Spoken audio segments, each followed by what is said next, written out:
महोदय, नेता प्रतिपक्ष सामाजिक सुरक्षा की बात कर रहे थे। सामाजिक सुरक्षा में अगर मैं आपको डाटा दूं तो मुझे लगता है कि आप फिर आगे डाटा की बात करना बंद कर देंगे। 1 करोड़ 4 लाख से अधिक परिवारों को हमारी सरकार, ये डबल इंजन की सरकार, 12,000 रुपये महीने पेंशन की सुविधा उपलब्ध करवा रही है 1 करोड़ 4 लाख परिवारों को। और अगर मैं इसके पुराने डाटा आपको उपलब्ध कराऊं,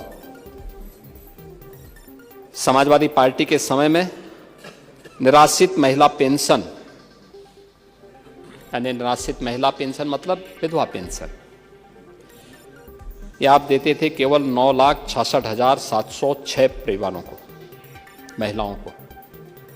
हम आज दे रहे हैं 34,114 परिवारों को, 34 लाख 100 यानी 34,14,000 परिवारों को, महिलाओं को हम उपलब्ध करवा रहे हैं।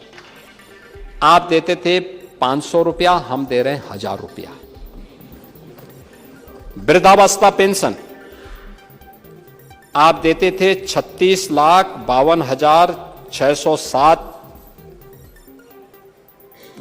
वृद्धजनों को देते थे, हम दे रहे हैं 60,99,901 वृद्धजनों को। आप देते थे 300 रुपया, हम दे रहे हैं 1,000 रुपया। दिव्यांग जन पेंशन आप देते थे 8,75,992 दिव्यांगजनों को 300 रुपया महीना, हम दे रहे हैं 11,03,739 1,000 रुपया महीना।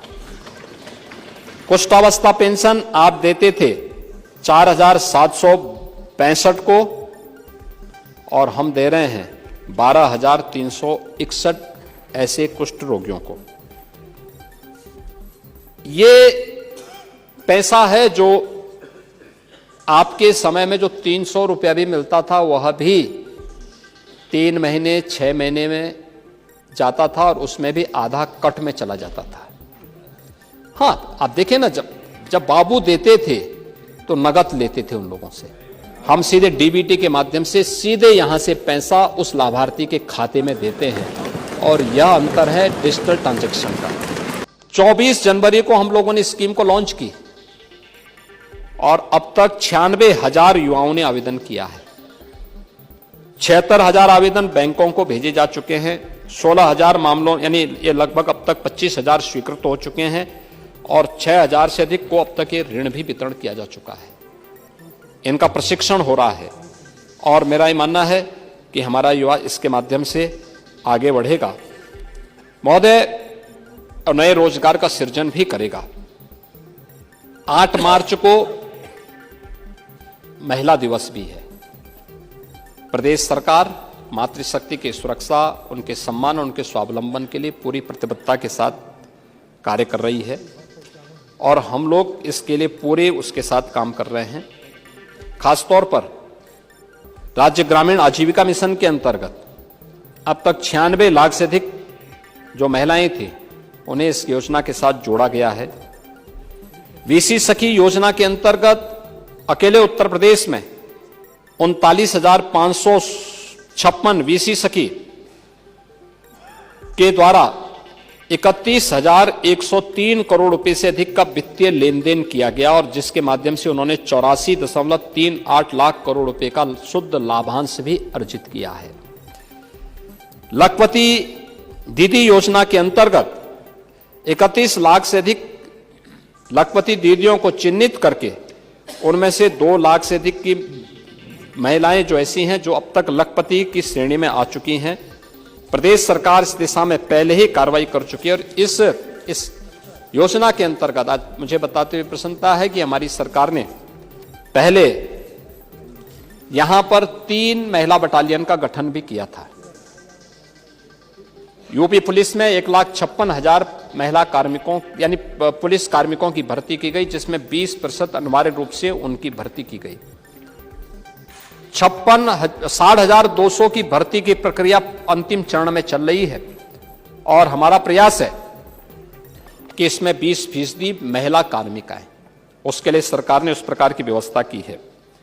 और इस बार, पिछली बार हम लोगों ने 3 महिला पीएससी की बटालियन आप लोगों ने कई कंपनियां समाप्त कर दी थी, हमने फिर से इसको रिवाइव किया है और 3 महिला बटालियन हमने वीरांगना उदा देवी के नाम पर, वीरांगना झलकारी बाई के नाम पर और वीरांगना अवंती बाई के नाम पर गठित की हैं।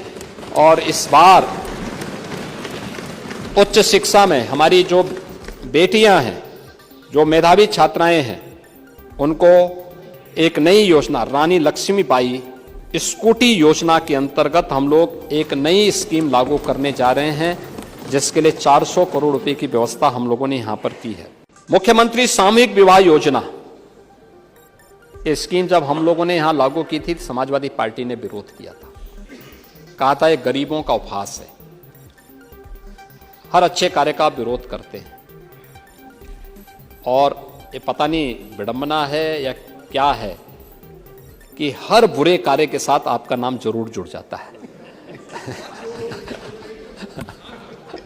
आपको पता नहीं क्यों इसमें बुरा लग जाता है, लेकिन ये सच्चाई है।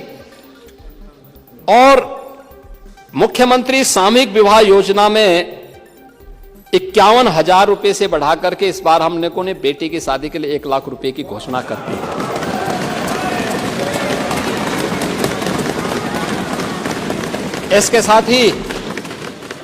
इसके साथ ही विधवा पुनर्विवाह की राशि 11,000 से बढ़ाकर और विधवाओं की पुत्रियों की विवाह की अनुमन्य सहायता राशि 10,000 से बढ़ाकर के भी उसको 1 लाख करने का निर्णय लिया गया है। आंगनबाड़ी कार्यकर्ती और सहायकों के अतिरिक्त मानदेय के लिए भी 971 करोड़ रुपए की व्यवस्था इस बजट में की गई है। और यह वर्ष बहुत महत्वपूर्ण वर्ष है। पुण्य श्लोक माता अहिल्याबाई होलकर का 300वीं जयंती वर्ष भी है। लोकमाता अहिल्याबाई होलकर के प्रति नमन करते हुए हम लोगों ने जितनी भी कामकाजी महिलाएं हैं उनके लिए 7 स्थानों पर उनके लिए छात्रावास खोलने का निर्णय किया है, जिसमें वाराणसी, मेरठ, प्रयागराज, गोरखपुर, कानपुर, झांसी, आगरा, यहां पर करेंगे। ये सभी हॉस्टल लोकमाता अहिल्याबाई होलकर के नाम पर होंगे। महोदय, मुझे बताते हुए प्रसन्नता है कि रोजगार हमारे युवाओं को प्राप्त हो, हर हाथ को काम मिले, इस सरकार की प्राथमिकता का विषय है। और इसीलिए हम लोगों ने पहले दिन से कहा था कि युवाओं के जीवन के साथ खिलवाड़ करने की छूट किसी को नहीं देंगे। जिसने भी युवाओं के भविष्य के साथ खिलवाड़ किया, हम लोगों ने उसकी पूरी संपत्ति को जब्त करने और सख्त कानून बना करके इस पर कार्रवाई करने के लिए प्रभावी कदम भी उठाए हैं। और इसके लिए इस बार हम लोग, चाहे वह पहले चरण में हम लोगों ने सरकारी नौकरियों में 7.5 लाख से अधिक सरकारी नौकरी उपलब्ध करवाने की कार्रवाई हो,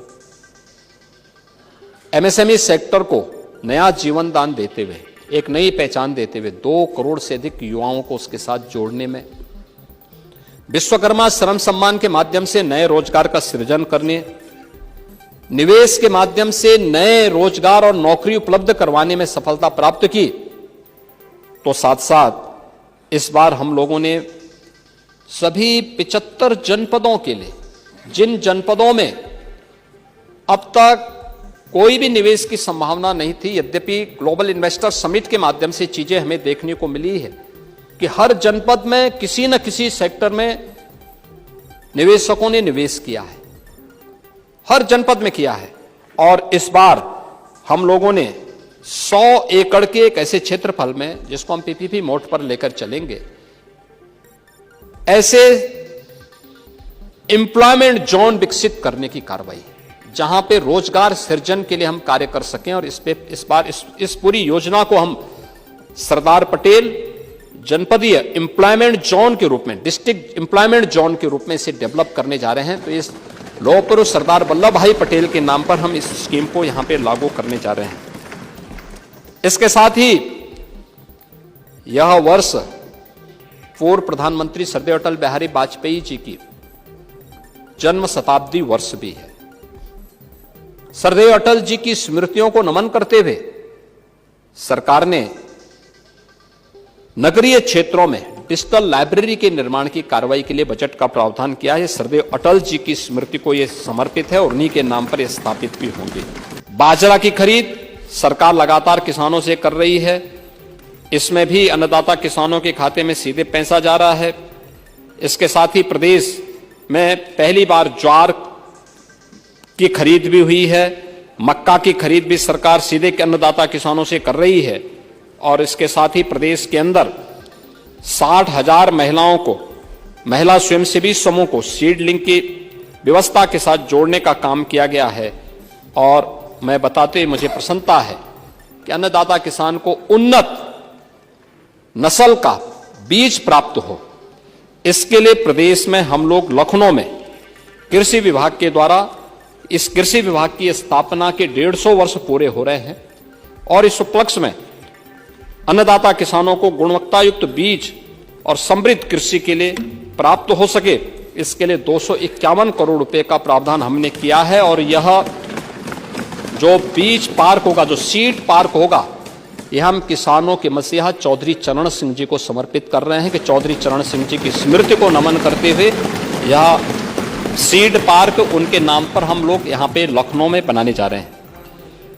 इसके साथ ही महोदय, उत्तर प्रदेश के बुंदेलखंड के साथ साथ 26 जनपदों को यूपी एग्रीज के अंतर्गत आच्छादित करने के लिए 4,000 करोड़ रुपए के निवेश एक नए प्रस्ताव के साथ सरकार सामने आई है। और मुझे बताते हुए प्रसन्नता है, अन्नदाता किसानों के हित के लिए एक बड़ी स्कीम को लेकर के हम लोग आए हैं। हर मंडी में, खासतौर पर जनपद स्तर की मंडी में पहले चरण में हम लोग करेंगे, या जनपद की जो प्रमुख मंडी होगी, माता सबरी के नाम पर कैंटीन की व्यवस्था, जहां पे सस्ते में अन्नदाता किसानों को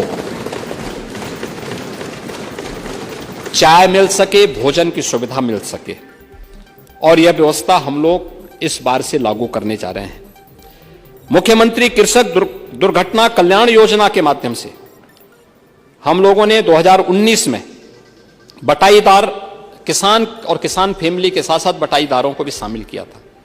और मुझे प्रसन्नता है कि इस बार के बजट में भी हमने 1050 करोड़ रुपए की व्यवस्था कृषक दुर्घटना बीमा योजना के लिए अन्नदाता किसानों के लिए उपलब्ध कराया है। एग्रीकल्चर उत्तर प्रदेश की मुख्य आधार रही है, हमारी पहचान है। अन्नदाता किसानों के बल पर न केवल उत्तर प्रदेश बल्कि देश के 140 करोड़ लोगों के पेट को भरने का अन्न हमारा अन्नदाता किसान उत्तर प्रदेश से देने का प्रयास करता है।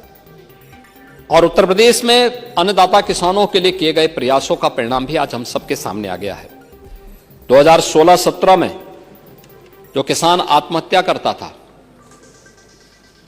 उसे बिजली नहीं मिलती थी, सिंचाई की सुविधा नहीं थी, कर्ज तले दबा था, अच्छा बीज नहीं मिल पाता था, टेक्नोलॉजी नहीं मिल पाती थी, विकास की दर, कृषि विकास की दर 8.6 से कम थी। आज वही थोड़ा सा हमने उसे फैसिलिटेट किया कि वही अन्नदाता किसान आज उत्तर प्रदेश के अंदर कृषि विकास की दर को लगभग 14% तक पहुंचाने में सफल हुआ है। हमने पहला ही बजट अपना किसानों की कर्ज माफी से प्रारंभ किया था।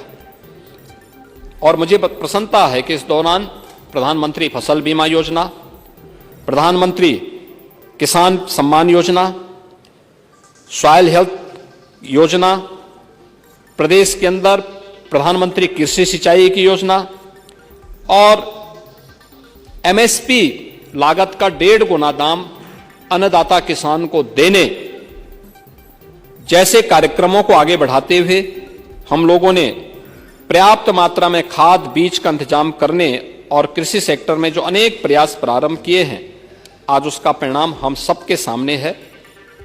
उत्तर प्रदेश 400 लाख टन सब्जी का उत्पादन करने में देश में नंबर 1 पर आज के दिन पर है। खाद्यान्न उत्पादन 16-17 की तुलना में जो उत्तर प्रदेश में होता था, वह भी बिचौलियों के माध्यम से होता था, वह 557 लाख मीट्रिक टन होता था। आज 23-24 में वह बढ़कर के 667.3 लाख मीट्रिक टन हो गया है, और जो सीधे किसानों से प्रोक्योर किया जा रहा है। हम अनुमान इसी से लगा सकते हैं कि 16-17 में जो खाद्यान्न उत्पादन था वह 27.25 कुंटल प्रति हेक्टेयर था। 23-24 में वो बढ़कर के 30.51 कुंटल हुआ है। तिलहन में 16-17 में मात्र 12 लाख मीट्रिक टन थी जो तिलहन का उत्पादन प्रदेश में था। 23-24 में यह बढ़कर के 28.31 लाख मीट्रिक टन हो गया है। और प्रधानमंत्री किसान सम्मान निधि में भी हमारे यहाँ 2.5 करोड़ से अधिक किसान इस योजना से सीधे सीधे लाभान्वित हो रहे हैं। 80,000 करोड़ रुपए अब तक डीबीटी के माध्यम से अन्नदाता किसानों के खातों में सीधे पहुंचे हैं। प्रधानमंत्री मित्र योजना के अंतर्गत हरदोई में एक मेगा इंटीग्रेटेड टेक्सटाइल पार्क बनाने के लिए,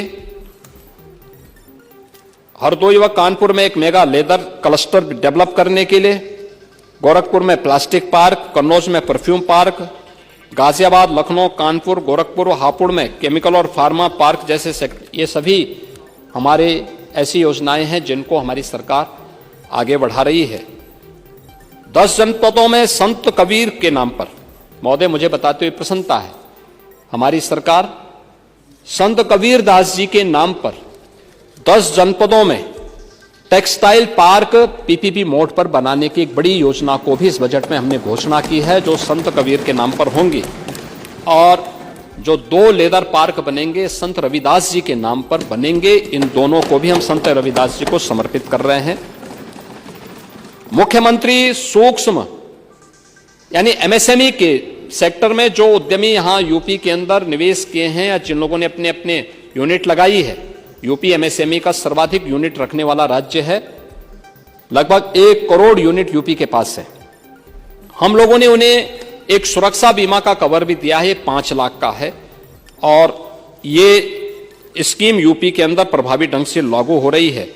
और मैं इस बात को कह सकता हूं कि यह उत्तर प्रदेश के अंदर पिछले 8 वर्ष के अंदर डबल इंजन की सरकार ने जो कार्यक्रम आगे बढ़ाए उसी का परिणाम है कि बीमारू राज्य से उभर करके आज हम लोग देश की अर्थव्यवस्था के ब्रेकर नहीं बल्कि एक ब्रेक थ्रू के रूप में उत्तर प्रदेश ने अपनी एक पहचान बनाई है। समाजवादी पार्टी की सरकार थी, बेरोजगारी की दर 17 से 19% तक थी, और पिछले 7-8 वर्षों के अंदर आप देखेंगे तो यह लगातार घटी है। खासतौर पर आज 23-24 में बेरोजगारी की दर उत्तर प्रदेश में 3.4% है, और मैं आऊंगा इस पे भी चर्चा करने के लिए भी। अगर आप देश के अंदर अन्य राज्यों में इसकी देखेंगे तो यह अलग अलग राज्यों में इसकी दर अलग अलग है। जम्मू कश्मीर में 6.7%, केरल में 7%, पंजाब में 6.1%, हिमाचल में 4.3% है। और अगर आप ईमानदारी की बात करते हैं तो आपकी ईमानदारी का सबसे बड़ा उदाहरण तो यह है कि 20 करोड़ बेरोजगारी भत्ता बांटने के लिए समाजवादी पार्टी ने 15 करोड़ रुपए आयोजन समारोह पे खर्च कर डाले थे। यह समाजवादी पार्टी का यह पारदर्शिता का एक सबसे बड़ा उदाहरण रहा है। बैंकिंग तंत्र यह किसी भी अर्थव्यवस्था का रीढ़ होता है, और उस रीढ़ की दृष्टि से उत्तर प्रदेश के अंदर मैंने अभी जो बैंक की शाखाएं, वीसी सखी, एटीएम, बैंक के एटीएम और अन्य की चर्चा की, उसी तंत्र के बारे में चर्चा की है जो हमारी अर्थव्यवस्था के आधार बन रहा है। हमने बैंकिंग व्यवसाय में 2016-17 में कुल 12,75,000 करोड़ जमा होते थे बैंकों में। अब उत्तर प्रदेश में 24-25 में आप देखेंगे तो यह 29,66,000 करोड़ रुपए यानी 2.25 गुने से अधिक जमा हुए हैं पिछले 7 वर्ष के अंदर। ये 1 वर्ष का है। और सीडी रेशो 16-17 में जो केवल 44-45% के बीच में अटक के रह गया था, आज वो बढ़कर के 61% तक पहुंचा है। प्रदेश के अंदर इसी प्रकार से अगर हम आरबीआई की बुलेटिन को देखें तो उन्होंने कहा कि बैंक व वित्तीय संस्थाओं में प्रोजेक्ट फाइनेंसिंग के लिए फंड आकर्षित करने में 16.2% की रेट से उत्तर प्रदेश देश के अंदर शीर्ष स्थान पर उत्तर प्रदेश है। समाजवादी पार्टी इसमें ज्यादा चर्चा कर रही थी कि नाविकों का शोषण हो रहा है, नाविकों को देखभाल नहीं की जा रही है। मैं एक नाविक परिवार की एक सक्सेस स्टोरी यहां पे बता रहा हूं। ये नाविक परिवार जिनके पास 130 नौकाएं थी, 45 दिनों की अवधि में इन लोगों ने शुद्ध बचत की है 30 करोड़ रुपए की। यानी एक नाव ने 45 दिनों में 23 लाख रुपए की बचत की है, कमाई की है। प्रतिदिन के अगर आप उनकी बचत देखेंगे तो यह लगभग 50 से लेके 52,000 पर डे की उनकी इनकम थी एक नाव की। और इसमें मैं तो गया था 27 फरवरी को प्रयागराज में, और प्रयागराज में जाकर के हम लोगों ने, मैंने पहले मां गंगा के प्रति कृतज्ञता ज्ञापित की थी अपने सहयोगियों के साथ में। मां गंगा का पूजन किया था, सफाई भी की थी। इसके उपरांत हम लोगों ने इस पूरे महाकुंभ के आयोजन को स्वच्छ बनाए रखने में जिन्होंने योगदान दिया था, उन स्वच्छता कर्मियों के साथ भी, और जिन्होंने स्वास्थ्य की सेवा, कोई संक्रमण और कोई बीमारी नहीं फैलने दी, ऐसे स्वास्थ्य कर्मियों के साथ में, जो हेल्थ वॉरियर्स थे, उनके साथ में हम लोगों ने पहला आयोजन किया था, उनका सम्मान का कार्यक्रम किया था। इस आयोजन के बाद हमारा दूसरा जो आयोजन था वह नाविकों के साथ ही था। नाविकों के साथ भी हमने संवाद बनाया था, उनके लिए भी हमने एक पैकेज की घोषणा की। इसके उपरांत हमने परिवहन निगम से जुड़े हुए उन लोगों के प्रति और रेलवे के उन सभी अधिकारियों और कर्मचारियों के प्रति भी हम लोगों ने धन्यवाद ज्ञापित किया था, जिन्होंने श्रद्धालु जनों को वहां तक पहुंचाने में अपना योगदान दिया। उनके साथ भी हम लोगों ने कार्यक्रम किया था। और इसके उपरांत हम लोगों ने चौथे कार्यक्रम में सुरक्षा और प्रशासन से जुड़े हुए लोगों के साथ भी हम लोगों ने एक कार्यक्रम आयोजित किया था, और उनके साथ भी बैठ करके हम लोगों ने सहभोज के साथ हम लोग बैठे थे। मैं, मेरे साथ दोनों डिप्टी सीएम भी थे, अन्य मंत्रीगण भी थे, अन्य वरिष्ठ अधिकारीगण भी थे। ये सभी आयोजन वहां पे हुए।